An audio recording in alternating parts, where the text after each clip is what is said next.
Saudi அரேபியாவினுடைய பட்டத்து இளவரசர் முகமது பின் சல்மான் அவர்களுக்கும் அமெரிக்காவின் ஜனாதிபதி டொனால்ட் ட்ரம்புக்கும் இடையிலான மிக முக்கியமான சந்திப்பு நடந்து முடிந்திருக்கிறது. அதிலே பேசப்பட்ட பேச்சுக்கள் இன்றைக்கு ரொம்ப கவனிக்கத்தக்க பேச்சுக்களாக மாறி இருக்கிறது. குறிப்பாக சவுதி அரேபியாவுக்கும் அமெரிக்காவுக்கும் இடையிலான தொடர்புகளை பற்றி ரொம்ப சிலாகிச்சு பேசியிருந்தார் அமெரிக்க அதிபர் டொனால்ட் ட்ரம்ப். அமெரிக்க அதிபர் சொல்லியிருந்தார், சவுதி அரேபியாவுக்கு நேட்டோ அல்லாத ஒரு முக்கியமான அந்தஸ்தை நாங்கள் கொடுக்க போகிறோம். சவுதிக்கு என்ன லாபம் என்பதையும் அமெரிக்க அதிபர் அதில் தெளிவுபடுத்துறாரு. கொஞ்சம் உங்களுக்கு நிறைய விமானங்களை கொடுக்காம குறைவான விமானங்களை விற்பனை செய்யுமாறு இஸ்ரேல் எங்கள்கிட்ட கேட்குறாங்க. அப்படி செஞ்சால் நீங்கள் கவலைப்படுவீங்க தானே. அதனால் நாங்கள் வரலாற்றில் எந்த ஒப்பந்தத்தை வச்சுக்கிட்டு இருந்தோம், இது உங்களுக்கு மத்திய கிழக்கில் இஸ்ரேலை தவிர யாருக்கும் கொடுக்கறது இல்லைன்னு வச்சுருந்தோம், அதை உடச்சி நாங்கள் உங்களுக்கு விற்பனை பண்ணுறோம் என்று சொல்லி இருந்த கேட்டை உடச்சி தான் என்ன பண்ணுறாருன்னா சவுதி அரேபியாவுக்கு அமெரிக்க அதிபர் டொனால்ட் ட்ரம்ப் இந்த F-35 விமானங்களை விற்பதற்கு ஒப்புக்கொண்டிருக்கிறார் என்பது இந்த சந்திப்பில் கிடைத்த ஒரு மாபெரும் வெற்றியாக இருக்கிறதுங்கிறதுல எந்த மாற்று கருத்தும் கிடையாது. அமெரிக்காவுக்கு விஜயம் மேற்கொள்வதற்கு முன்பதாக சவுதி அரேபியாவினுடைய பட்டத்து இளவரசர் முகமது பின் சல்மானுக்கு ஈரானுடைய அதிபர் மசூத் பெசக்ஷியன் அவர்கள் கைப்பட எழுதிய ஒரு கடிதம் கிடைத்திருக்கிறது. குறிப்பாக சவுதி அரேபியாவுடைய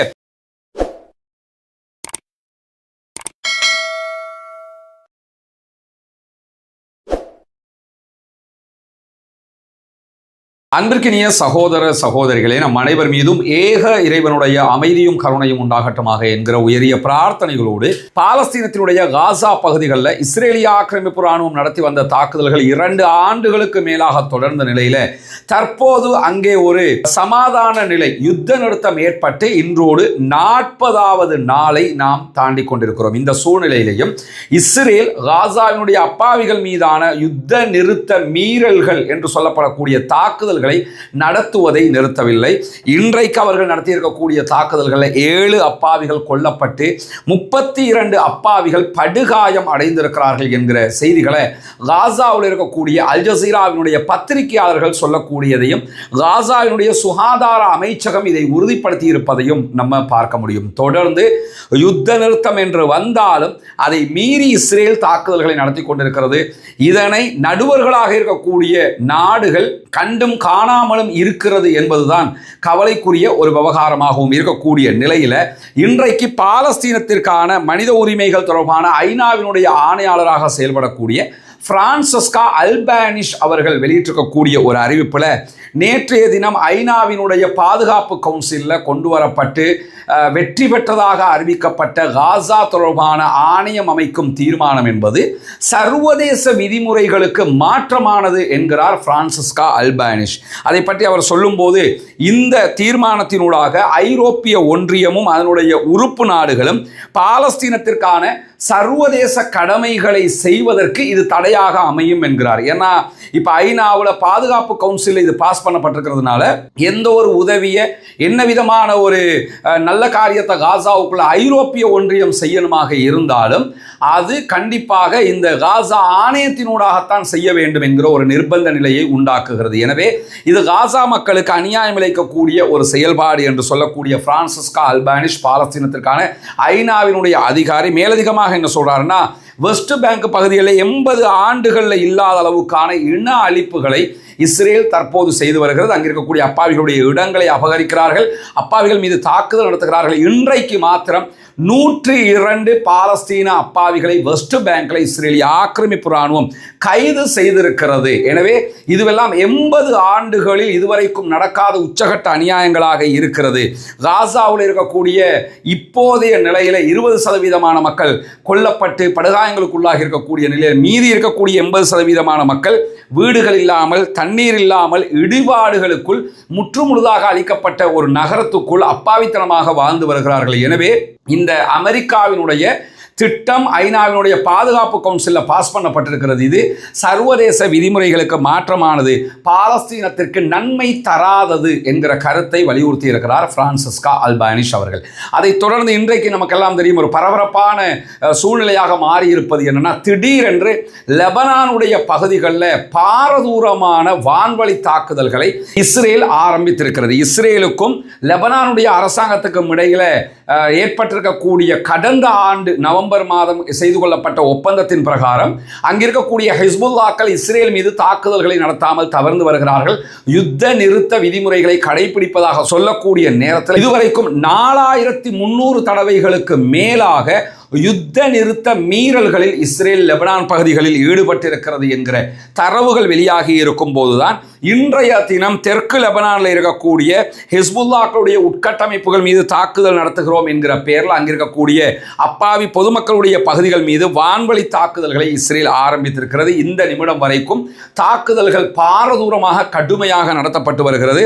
தெற்கு லெபனானுடைய தயர் மாவட்டத்தில் இருக்கக்கூடிய ஷாகூர் அதே போன்று தெய்ர் கிஃபா ஆகிய பகுதிகளில் தான் உச்சகட்டமான தாக்குதல்களை இஸ்ரேலுடைய போர் விமானங்கள் நடத்தி வரக்கூடிய நேரத்தில் முக்கியமாக 3 கட்ட போர் விமான தாக்குதல்கள் உச்சமாக நடத்தப்பட்டது என்கிறார் லெபனானுக்கான அல் ஜசீராவினுடைய பத்திரிகையாளர். அதை தாண்டி இஸ்ரேல் வெளியிட்டிருக்கக்கூடிய ஒரு அறிக்கையில் தெற்கு லெபனானில் இருக்கக்கூடிய ஹிஸ்புல்லாக்களுக்கு சொந்தமான இராணுவ உட்கட்டமைப்புகள் மீது நாங்கள் தாக்குதல் நடத்தி இருக்கிறோம், எதிர்காலத்திலும் நடத்துவோம் என்று சொல்லியிருக்கிறார்கள். ஆனால் அந்த பகுதிகள் எதுவுமே ஹிஸ்புல்லாக்களுடைய இராணுவ கட்டமைப்புகள் இருக்கக்கூடிய பகுதிகள் அல்ல, பொதுமக்கள் வாழக்கூடிய பகுதிகள் என்று அங்கிருக்கக்கூடிய லெபனானுடைய செய்தி ஊடகங்கள் மிக தெளிவான செய்திகளை வெளியிட்டிருப்பதையும் நம்ம பார்க்க முடியும். எனவே யுத்த நிறுத்தத்தை மீறி ஹிஸ்புல்லாக்களை இலக்கு வைக்கிறோம் என்கிற பெயரில் தாக்குதல்களை இஸ்ரேல் நடத்துகிறது. யுத்த நிறுத்தம் என்று ஆயிடுச்சுன்னு சொன்னால் யாரையும் இலக்கு வைத்து தாக்கக்கூடாது என்பதால் நிறுத்தத்தினுடைய விதிமுறையாக இருக்கும்போது அதை இஸ்ரேல் மீறுகிறது. ஏற்கனவே ஹிஸ்புல்லாக்கள் நாங்கள் பொறுமை இழந்து வருகிறோம் என்கிற செய்திகளை சொல்லியிருக்கிறார்கள். மீண்டும் அவர்கள் ஒரு யுத்தத்திற்கு வந்தால் அது பாரிய எதிர்விளைவுகளை ஏற்படுத்தக்கூடியதாக மாறிவிடும் என்பதால் இந்த யுத்தம் தவிர்க்கப்பட வேண்டும், யுத்த நிறுத்த மீறலில் இஸ்ரேல் ஈடுபடக்கூடாது என்று சொல்லி லெபனானுடைய ஜனாதிபதி 2 தடவைகள் நேற்றும் இன்றைக்கும் மாறி மாறி அறிவித்திருப்பதையும் நம்ம பார்க்க முடிகிற சூழல்ல தான் மிக முக்கியமாக உலகத்தின் பல ஊடகங்களுடைய தலைப்புச் செய்தியாக மாறி இருக்கக்கூடிய சவுதி அரேபியாவினுடைய பட்டத்து இளவரசர் முகமது பின் சல்மான் அவர்களுக்கும் அமெரிக்காவின் ஜனாதிபதி டொனால்ட் ட்ரம்புக்கும் இடையிலான மிக முக்கியமான சந்திப்பு நடந்து முடிந்திருக்கிறது. அதிலே பேசப்பட்ட பேச்சுக்கள் இன்றைக்கு ரொம்ப கவனிக்கத்தக்க பேச்சுக்களாக மாறி இருக்கிறது. குறிப்பாக சவுதி அரேபியாவுக்கும் அமெரிக்காவுக்கும் இடையிலான தொடர்புகளை பற்றி ரொம்ப சிலாகிச்சு பேசியிருந்தார் அமெரிக்க அதிபர் டொனால்ட் ட்ரம்ப். இன்னும் சொல்ல போனால் பட்டத்து இளவரசர் முகமது பின் சல்மான் மேல வைக்கப்படக்கூடிய விமர்சனங்களுக்கு அவரே முன்னுக்கு வந்து நின்று காரசாரமாக பதில் கொடுத்து முகமது பின் சல்மானை டிஃபெண்ட் பண்ணின காட்சிகள் எல்லாம் பார்க்க முடிகிறது. உதாரணமாக அந்த மீட்டிங் நம்ம எடுத்துக்கிட்டோம்னா பத்திரிகையாளர்களோடு பேசும்போது ஏபிசி நியூஸ் ஏஜென்சியால் முன்வைக்கப்பட்ட ஒரு முக்கியமான கேள்வி என்னன்னு சொன்னால் ஜமால் கஷோக்ஜியினுடைய கொலை தொடர்பாக அதில் உண்மைத்தன்மைகள் தொடர்பாக கேள்வி எழுப்பப்பட்ட நேரத்தில் உடனடியாக கிராஸ் பண்ணக்கூடிய அமெரிக்க அதிபர் டொனால்ட் ட்ரம்ப் முகமது பின் சல்மான் பதில் சொல்ல விடாமல் அதற்கும் இவர்களுக்கும் எந்த சம்பந்தமும் இல்லை என்று சொல்லி அந்த ஜமால் கஷோக்ஜியினுடைய படுகொலை விவகாரத்தில் இருந்து சவுதி அரேபியாவை அவரே முன் வந்து காப்பாற்றிய காட்சிகள் எல்லாம் பார்க்கப்பட்டதை தாண்டி ஒரு கட்டத்தில் ஏபிசி நியூஸ் ஏஜென்சியினுடைய உரிமத்தை மீடியா லைசனை நாங்கள் கேன்சல் பண்ண வேண்டி வரும் என்கிற அளவுக்கு கோபமாக டொனால்ட் ட்ரம்ப் பேசியதை எல்லாம் பார்க்க முடிந்தது. காரணம் என்ன, ஜமால் கஷோக்ஜி என்கிறவர் சவுதி அரேபியாவை சேர்ந்தவர். அவர் துருக்கியில் தஞ்சம் அடைந்திருந்தார். துருக்கியில் இருக்கக்கூடிய சவுதி அரேபியாவினுடைய தூதுவர் ஆலயத்துக்கு அவர் போனவர் ரிட்டர்ன் வரவே இல்லை.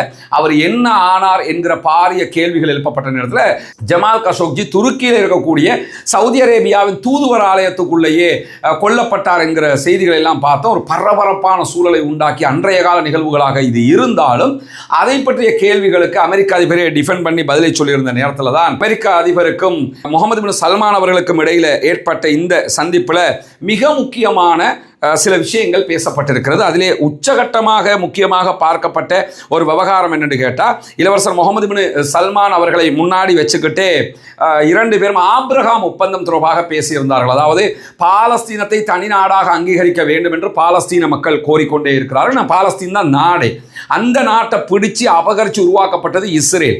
இந்த இஸ்ரேல் பாலஸ்தீனத்தை தனிநாடாக ஆக்க முடியாது என்று விடாப்பிடியாக இருக்கிறது. அதற்குள்ள இஸ்ரேல் என்கிற ஒரு நாட்டை அவங்க உருவாக்கி வச்சுக்கிட்டு இதுதான் எங்கள் நாடுன்னு கிடக்கிறாங்க. ஆனால் ஐநாவினுடைய விதி பிரகாரம் பாலஸ்தீனம் என்கிற ஒரு நாடு, இஸ்ரேல் என்கிற ஒரு நாடு என்பது உருவாக்கப்பட்டால் தான் இதற்கு தீர்வு என்பது உலகமே ஏற்றுக்கொண்டிருக்கக்கூடிய ஒரு நிகழ்வாக இருந்தாலும், ஐநாவில் அங்கத்துவம் பெற்றிருக்கக்கூடிய நாடுகளில் 3/2 பெரும்பான்மை நாடுகள் பாலஸ்தீனத்தை தனி நாடாக ஏற்றுக்கொண்டிருந்தாலும் ஐநாவில் பாதுகாப்பு கவுன்சிலில் பாலஸ்தீனம் தனிநாடு என்கிற அங்கீகாரம் இன்னும் பெறப்பட முடியாமல் இருக்குது. இந்த சூழலில் தான் அமெரிக்க அதிபர் டொனால்ட் ட்ரம்ப் முதல் தடவையாக ஜனாதிபதியாக இருக்கும்போது அப்ரஹாம் ஒப்பந்தம் என்று சொல்லி ஒன்றை கொண்டு வந்தார். இந்த ஒப்பந்தம் எதை சொல்லும் சொன்னால், அரபு நாடுகள் இஸ்ரேலை நாடாக அங்கீகரிப்பது, இஸ்ரேலோடு நட்பு பாராட்டுவது, தூதுவர் ஆலயங்களை உருவாக்குவது, ராஜதந்திர தொடர்புகளை உண்டாக்கி கொள்வது, இதற்கு பேர் தான் ஆப்ரஹாம் ஒப்பந்தம் என்று சொல்லுவாங்க. இந்த ஒப்பந்தத்தில் அன்றைய நாட்களில் UAE, அதே போன்ற பஹ்ரைன், அதே போன்ற மொரோக்கோ ஆகிய நாடுகள் இணைந்து கொண்டன. அதன் அடிப்படையில் இந்த 3 நாடுகளும் இஸ்ரேலை தனிநாடாக அங்கீகரித்தது மட்டுமல்லாமல் அவர்களோடு ராஜதந்திர உறவுகளை ஏற்படுத்தி கொண்டார்கள். இந்த ஆப்ரஹாம் ஒப்பந்தம் இல்லாமல் அதற்கு முன்பதாகவே ஈஜிப்து, டர்க்கி ஆகிய நாடுகள் இஸ்ரேலை தனிநாடாக அங்கீகரிச்சிருக்கிறாங்க. அவங்களோட ராஜ்ய தொடர்புகளை எல்லாம் வச்சிருக்கிறாங்க. இந்த யுத்தத்தில் டர்க்கிக்கும் இஸ்ரேலுக்கும் இடையில் ராஜ்ய தொடர்புகள் மொத்தமாக துண்டிக்கப்பட்டிருக்கிறது. அது இந்த யுத்தம் 2 ஆண்டுகள் நடைபெற்ற யுத்தத்தின் விளைவாக இருக்கிறது. ஆனால் ஈஜிப்து வளமை போன்று அவர்களுடனான எல்லா தொடர்புகளையும் வைத்துக் கொண்டிருக்கிறார்கள். இப்படியான சூழலில் தான் எப்படியாவது சவுதி அரேபியாவை இஸ்ரேலை தனிநாடாக அங்கீகரிக்க வைக்க வேண்டும், உறவை சுமூகப்படுத்தினோம்ங்கிறதுல அமெரிக்கா பல முயற்சிகளை செய்கிறது. கடந்த ஆட்சி காலத்திலையும் அமெரிக்க அதிபர் டொனால்ட் ட்ரம்ப் இதையே செய்தார். இப்பொழுது அதை செய்து முடிக்க வேண்டும் என்பதில் அவர் ஆர்வம் காட்டுகிறார். அது தொடர்பான பேச்சுவார்த்தைகள் தான் அங்கே அதிகமாக இடம்பெற்ற நேரத்தில் முகமது பின் சல்மானும் தாங்கள் இஸ்ரேலை தனிநாடாக அங்கீகரித்து இஸ்ரேலோடு ராஜ்ய தொடர்புகளை ஏற்படுத்திக் கொள்ளுகிற இந்த ஆப்ரஹாம் ஒப்பந்தத்தில் இணைவதற்கு ஆர்வமாக இருக்கக்கூடிய செய்தியை பகிரங்கமாகவே அந்த இடத்துல வெளிப்படுத்தினார். ஆனால் இது எப்போ நடக்கும், எப்படி நடக்கும், இதற்கான காலக்கெடுகளை எல்லாம் அவர் அந்த இடத்துல சொல்லலை. அனைத்து மத்திய கிழக்கு நாடுகளும் ஒரு நல்ல நட்புறவை கொண்டிருப்பது என்பது நல்ல விஷயம்தான் என்றார் முகமது பின் சல்மான். மத்திய கிழக்கில் தான் நம்ம எல்லாருமே இருக்கிறோம். நம்ம எல்லாம் ஒரு பக்கமாக பிரிஞ்சு நிற்காம எல்லாருமே ஒற்றுமையாக இருக்கிறது நல்லதுதான். ஆப்ரஹாம் ஒப்பந்தங்களில் ஒரு பகுதியாக சவுதி அரேபியாவும் இணைந்து கொள்ள விரும்புகிறது என்கிற செய்தியை பகிரங்கமாகவே மீடியாக்களுக்கு முன்னாடி அவர் சொல்றாரு. சொல்லும் போதே இன்னொரு செய்தியும் என்ன சொன்னாருன்னா, ஆனால் 2 நாடுகள் என்கிற தீர்வுக்கான தெளிவான பாதையை நாங்கள் உறுதி செய்ய விரும்புகிறோம் என்று சொன்னார். இதுதான் சவுதியினுடைய தெளிவான ஸ்டாண்டாக இருக்கிறது. நாங்கள் இஸ்ரேலை தனிநாடாக அங்கீகரிப்பதற்கு தயாராக இருக்கிறோம், அதில் எந்த மாற்று கருத்தும் இல்லை. ஆனால் பாலஸ்தீனத்தை ஒரு நாடு என்று இஸ்ரேலும் ஒப்புக்கொண்டு அவங்களை தனிநாடாக ஆக்கி விட்டுருங்க. அப்போ பாலஸ்தீனம் தனிநாடு, இஸ்ரேல் தனிநாடு, எந்த பிரச்சனையும் இல்லை, நம்ம எல்லாரும் நண்பர்களாக இருந்துக்கலாம் என்பதில் நாங்கள் உறுதியாக இருக்கிறோம் என்கிற செய்திகளையும் அதே இடத்துல முகமது பின் சல்மான் சொன்னது உண்மையிலே ஒரு கெத்தான ஒரு விஷயம்தான். அதை ஒளிச்சு மறைச்சலாம் சொல்லல, நாங்கள் ரெடியாக இருக்கிறோம், அவங்கள நாங்கள் ஏற்றுக்கிற ரெடியாக இருக்கோம். பட் பாலஸ்தீனத்தை தனிநாடாக எல்லோருமே ஏற்றுக்கொள்ளணும், அதுக்கு ஒப்புக்கொள்ளுங்க அப்படிங்கிறத அவர் பதிய வச்சாரு. சொல்லும்போது தொடர்ச்சியாக என்ன சொன்னார்னா, இன்னைக்கு அமெரிக்க அதிபரோடு ஒரு ஆரோக்கியமான கலந்துரையாடலை நாங்கள் நடத்திக்கிட்டு இருக்கிறோம். இந்த பாலஸ்தீனம் தனிநாடாக அங்கீகரிக்கப்படுவதும் இஸ்ரேலை நாங்கள் ஏற்றுக்கிறதும் ஆப்ரஹாம் ஒப்பந்தத்தில் சேர்வதும் என்பது சரியான சூழ்நிலைகளில் விரைவாக தயார் செய்ய முடியுங்கிறத நாங்கள் இந்த இடத்துல உறுதிப்படுத்திக்கொள்ள முடியும். ரொம்ப சீக்கிரமாக இதை செய்ய நாங்கள் நினைக்கிறோம் அப்படின்னு சொல்லி அவர் சொல்றாரு. இந்த விவகாரம் தொடர்பாக கருத்து தெரிவித்த அமெரிக்க அதிபர் டொனால்ட் ட்ரம்ப் இன்றைக்கு ஆரோக்கியமான ஒரு விவாதம் நடைபெற்றது என்கிற கருத்துக்களையும் அந்த இடத்திலே அவர் சொன்னார். நாங்கள் ஒரு தனி நாடு, 2 நாடுகள் பற்றி பேசி இருக்கிறோம் என்கிற கருத்தை பகிரங்கமாக அமெரிக்க அதிபர் டொனால்ட் ட்ரம்ப் முன்வைச்சார். நாங்கள் தனி நாடு தான், அதே நேரத்தில் இஸ்ரேல் பாலஸ்டைன் என்கிற 2 நாடுகளை பற்றி நாங்கள் நிறைய விஷயங்களை பேசியிருக்கிறோம். குறுகிய காலத்துக்குள்ள நாங்கள் அதை பற்றி மேலதிகமாக விவாதிக்க இருக்கிறோம் என்கிற தரவுகளையும் அமெரிக்க அதிபர் சொல்லியிருந்தார். சவுதி அரேபியாவுக்கு நேட்டோ அல்லாத ஒரு முக்கியமான அந்தஸ்தை நாங்கள் கொடுக்க போகிறோம் என்கிற தரவையும் நேற்றைய தினம் அமெரிக்க அதிபர் முன்வைத்தார். சவுதி அரேபியாவோடு நேட்டோ அல்லாத அமெரிக்காவோடு நெருங்கிய நட்பு நாடு என்கிற அந்தஸ்துக்கான ஒப்பந்தத்தை நாங்கள் செய்திருக்கிறோம் என்று சொல்லியிருந்தார். இந்த ஒப்பந்தம் எப்படி இருக்கும்னு சொன்னா, நேட்டோங்கிறது நேட்டோ கூட்டணின்னு ஒன்று இருக்கு. இந்த நேட்டோவில் இருக்கக்கூடிய எந்த நாடுகள் மீதாவது வேற எந்த நாடுகளாவது தாக்குதல் நடத்தினால் நேட்டோவில் இருக்கக்கூடிய எல்லா நாடுகளும் அந்த நாடோடு சண்டை பிடிக்கும். இதுதான் நேட்டோ ராணுவ ஒப்பந்தம். அல்லது நேட்டோவில் இருக்கக்கூடிய ஒரு நாடு இன்னொரு நாட்டோட சண்டையிட்டால் இந்த எல்லா நாடுகளும் சேர்ந்து அந்த நாட்டை தாக்கும். அந்த அடிப்படையில் தான் ஈராக் வாரில் பிரிட்டன் போன்ற நாடுகள் எல்லாம் அமெரிக்காவோடு இணைந்து கொண்டார்கள். நேட்டோவில் இணைய வந்ததுக்காக வேண்டித்தான் தற்போது உக்ரைன் ரஷ்யா வாரை நடைபெற்று கொண்டிருக்கிறது. உக்ரைன் நேட்டோவினுடைய ஒரு நட்பு நாடாக இணைந்திருந்தால் இன்றைக்கு ரஷ்யாவுக்கு எதிராக நேட்டோ நாடுகள் இணைந்து சண்டை பிடிக்க வேண்டிய ஒரு கட்டம் ஏற்பட்டிருக்கும். ஆனால் அவங்க நேட்டோவில் இணைய முன்னாடியே இந்த யுத்தம் ஆரம்பிச்சிருச்சு. இப்படி இருக்கிற சூழலில் தான் நேட்டோவில் இருக்கக்கூடிய ஒரு இஸ்லாமியர்களை பெரும்பான்மையாக கொண்ட நாடாக துருக்கி மாத்திரம்தான் இருக்கிறது. இப்பொழுது அமெரிக்க அதிபர் என்ன பண்றாருன்னா, நேட்டோவில் இணைக்காம சவுதி அரேபியாவை நேட்டோ அல்லாத ஒரு முக்கிய இராணுவ அங்கீகாரம் பெற்ற நாடாக நாங்கள் சவுதி அரேபியாவை ஏற்றுக்கொள்ள இருக்கிறோம் என்று சொல்றாங்க. இதனால சவுதிக்கு என்ன லாபம் என்பதையும் அமெரிக்க அதிபர் அதில் தெளிவுபடுத்துறாரு. இதுக்கு நிறைய சகோதரர்கள் உதவி பண்ணியிருக்கிறாங்கம்மா. உள்நாட்டில் வெளிநாட்டில் எல்லா பகுதிகளில் இருந்து நாங்கள் யூடியூப்பில் பலஸ்டைனை பற்றி பேசுகிற நேரத்தில் அதுக்கு இடையில் இந்த விளம்பரத்தை பண்ணித்தான் எடுத்துகிட்டு வந்து இந்த வீட்டுகளை நம்ம பண்ணுறோம். சரியா? வந்து பாருங்கள், வீடை முதல்ல நீங்கள் பாருங்கள், காட்டுவோம் வாங்க.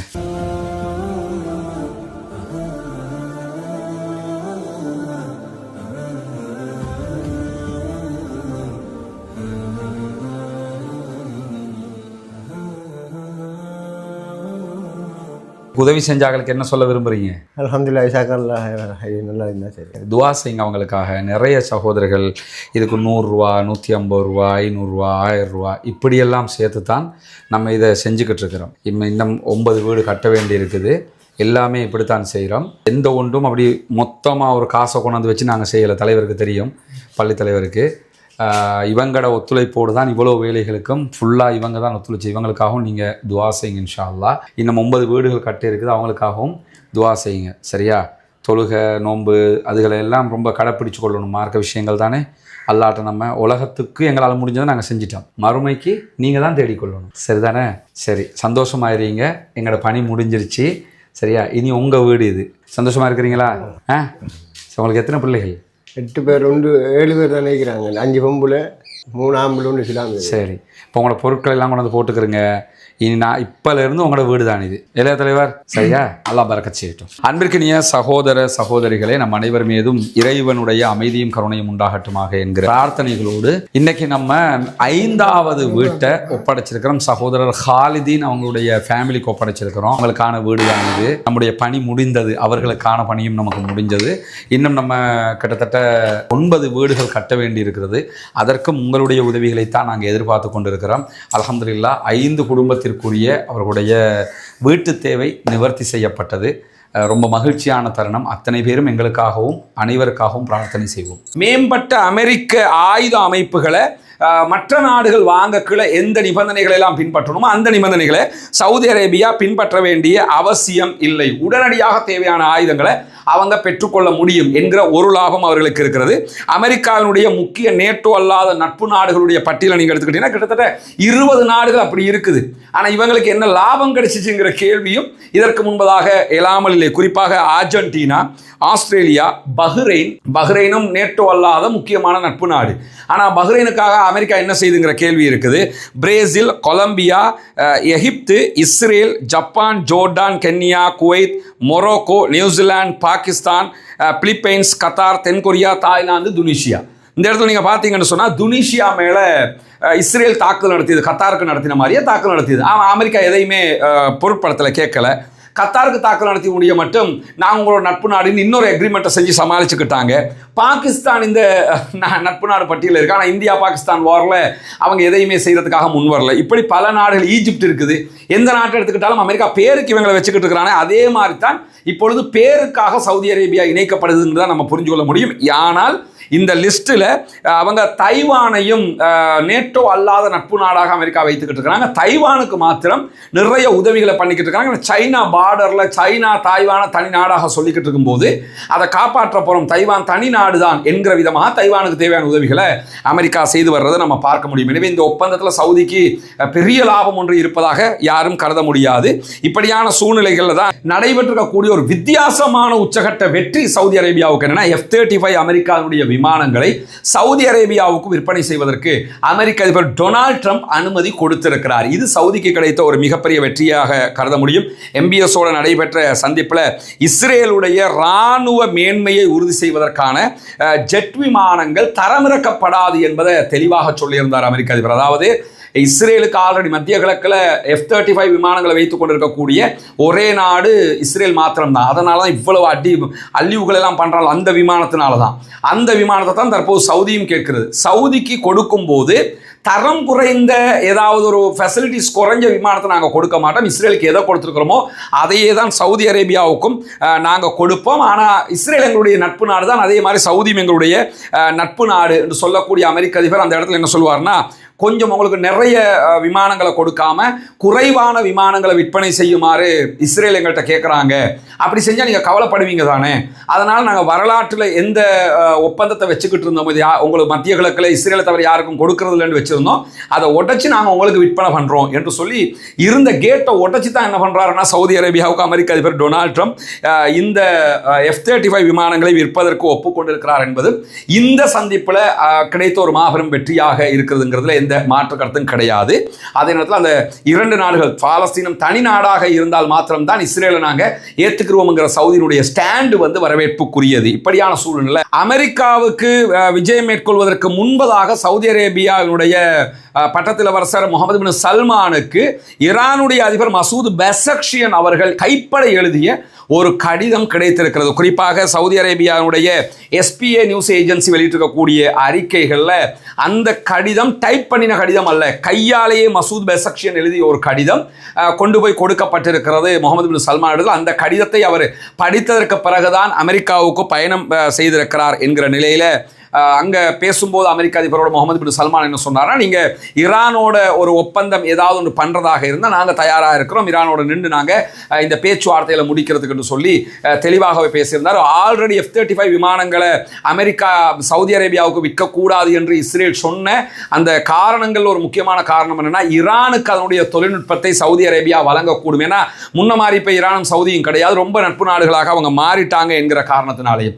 இதை தாண்டி இந்த பேச்சுவார்த்தைகளில் $1 trillion அமெரிக்காவில் சவுதி அரேபியா முதலீடு செய்யும் என்கிற செய்திகளை மீண்டும் சொல்லி இருக்கிறார் முகமது பின் சல்மான். $600 பில்லியன் அமெரிக்க டாலர்கள் தான் அவர் பண்றதுக்கான முயற்சியை ஆரம்பத்தில் பண்ணியிருக்கிறார். ஆனால் அந்த இடத்துல என்ன பண்றாருன்னா ஒரு டாக்கை போடுறாரு. உடனே அமெரிக்க அதிபர் நீங்கள் ஒரு 1 trillion அளவுக்கு போகலாம்னு நான் நினைக்கிறேன் போது நாங்கள் 1 trillion அளவுக்கு முதலீடுகளை அமெரிக்காவில் செய்கிறதுக்காக இருக்கிறோம். தொழில்நுட்பத்தில், ஏஐயில், அதே போன்று அரிய கனிமவள பொருட்களில், காந்தம், இந்த மாதிரி பொருட்களில் தான் சவுதி அரேபியா அமெரிக்காவில் இப்படியான ஒரு முதலீடுகளை செய்கிறது என்கிற நிலையில தான் முகமது பின் சல்மான் கலந்து கொண்ட பத்திரிகையாளர் சந்திப்பில் ABC நியூஸ் ஏஜென்சியினுடைய நிருபர் கேள்விகளை கேட்கும் போது கடுமையான கண்டனங்களை ஏற்கனவே சொன்ன மாதிரி அமெரிக்க அதிபர் தெரிவித்தார். குறிப்பாக ABC அந்த ஜமால் கஷோக்ஜியை பற்றி கேட்டது பிறகு என்ன பண்ணாங்கன்னு கேட்டா, பாலியல் குற்றவாளி என்று அடையாளம் கண்டிருக்கக்கூடிய காங்கிரஸ்மேனாக இருக்கக்கூடிய ஜெஃப்ரி எப்ஸ்டீன் தொடர்பான அவருடைய ஆதாரங்கள், ஆவணங்களை நீங்க ஏன் வெளியிடாம இருக்கிறீங்க என்று கேட்கும் போது ABC நியூஸ் ஏஜென்சியினுடைய உரிமத்தை நாங்க ரத்து பண்ணணும்.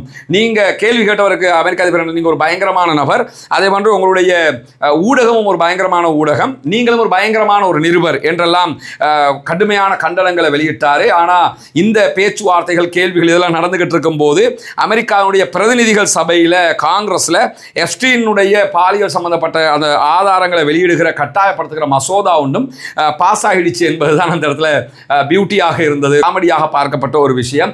அமெரிக்க அதிபருடைய கட்சியைச் சேர்ந்தவருக்கு எதிராகவே இந்த தீர்மானங்கள் கடுமையாக கொண்டு வரப்பட்டிருக்கிறது. இதுதான் முகமது பின் சல்மானோடு அமெரிக்க அதிபர் நடத்திய பேச்சுவார்த்தைகளில் பல முக்கியமான அம்சங்களுடைய சுருக்கமாக இருக்கிறது. இன்னும் பல முக்கியமான தரவுகள் இருக்கிற நாளை தனித்த வீடியோவாக அதை நீங்கள் நம்முடைய ரஸ்மினமயசி நியூஸ் என்கிற தளத்தில் பார்க்க முடியும். எனவே பாலஸ்தீனம் தொடர்பான பேச்சுக்கள் மிக முக்கியமாக இடம்பெற்றிருக்கிறது. இதிலே பாலஸ்தீனத்தின் மீது தொடர்ந்து இஸ்ரேல் தாக்குதல்கள் நடத்தப்படுவது நிறுத்தப்பட வேண்டும் என்கிற கோரிக்கைகள் வலுத்து வருகிற இந்த சந்தர்ப்பத்தில் தான் இந்த சந்திப்பும் நடைபெற்றிருக்கிறது. பொறுத்திருந்து பார்ப்போம் என்னவெல்லாம் நடக்கிறது என்பதை. பாலஸ்தீனம் வெற்றி பெற வேண்டும், பாலஸ்தீனம் சுதந்திரம் அடைய வேண்டும், பாலஸ்தீன மக்களும் நம்மை போன்று நிம்மதியானவர்களாக மாற வேண்டும், வாழ வேண்டும் என்கிற உயரிய பிரார்த்தனைகளோடு பாலஸ்தீன சகோதரர்களுக்காக தொடர்ந்து அல்லாஹ்விடத்திலே கையேந்துவோமாக, ஜனநாயக ரீதியாக குரல் எழுப்புவோமாக. அல்ஹம்துலில்லாஹி ரப்பில் ஆலமீன்.